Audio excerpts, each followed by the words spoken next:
I love doing and riding a dirt bike. I would say winning and the love for the sport is the biggest thing for me. I got into it just because I couldn't stay off a dirt bike as a little kid. I was always just a magnet to that thing. So early on, just the love for the sport, and obviously grew into what it is now, but overall I'm super thankful, and I would just say the love and the passion of winning. A 22 Moto Championship. Let's go from Hangtown. Jet Lawrence, huge crash, strong to the end, unbelievable!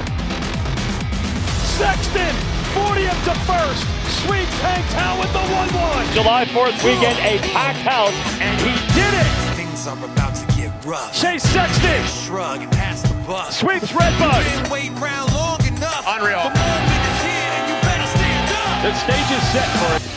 Checkered flag in sight. 4 Moto wins in a row. Chase Sexton sweeps it at Millville. The Great Pacific Northwest. Washougal National. Oh no! He stole the motorcycle.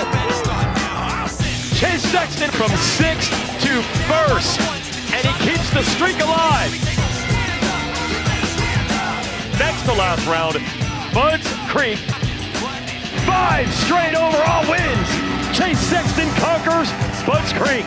The 450 Pro Motocross champion, Chase Sexton.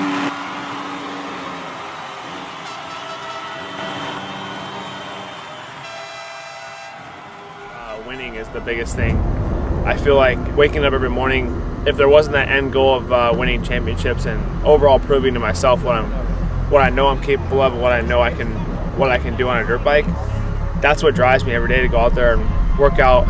I feel like motivation and determination is all kind of mixed into there, but for me, waking up every morning, the will to win and the drive to win is what gets me up every morning to go and do those bike rides, go to the track.